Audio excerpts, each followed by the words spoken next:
Telugu YouTube community yarn passion YouTube ఛానల్కి welcome back. ఈరోజు మనము బేసిక్ క్రోచెట్లో ఒక ఇంపార్టెంట్ అయిన టిప్ చెప్పుకోబోతున్నాము. చూడండి, మనము డబుల్ క్రోచెట్ వేస్తున్నప్పుడు బ్యాక్ సైడ్ ఫ్లిప్ చేస్తున్నప్పుడు 3 చైన్స్ వేసి డబుల్ క్రోచెట్ కంటిన్యూ చేస్తాం కదా, అప్పుడు మనకి ఇలా హోల్స్ లాగా పెద్దగా గ్యాప్స్ లాగా కనిపిస్తూ ఉంటుంది, అన్ఈవెన్గా కూడా ఉంటుంది.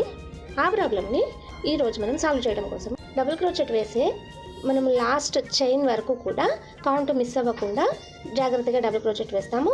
తర్వాత బ్యాక్ సైడ్ ఫ్లిప్ చేసి ఏమీ చైన్స్ వేయకుండా ఫస్ట్ స్టిచ్లో నుండే మనము ఒక సింగిల్ క్రోచెట్ వేస్తాము. మళ్ళీ అదే సింగిల్ క్రోచెట్ మధ్యలో నుండి హుక్ని ఇన్సర్ట్ చేస్తూ ఇంకొకసారి సింగిల్ క్రోచెట్ వేస్తాము. అప్పుడు మనకి డబుల్ క్రోచెట్ హైట్ వస్తుంది. తర్వాత డబుల్ క్రోచెట్ మనం కంటిన్యూ చేసాము అంటే మనకి అసలు గ్యాప్స్ అనేది రాదు, అండ్ ఈవెన్గా నీట్ ఫినిషింగ్ వస్తుంది, ఎడ్జెస్ చాలా నీట్గా వస్తుంది, అండ్ మంచి ప్రొఫెషనల్ లుక్ వస్తుంది. మనం ఏ ప్రాజెక్ట్ చేసినా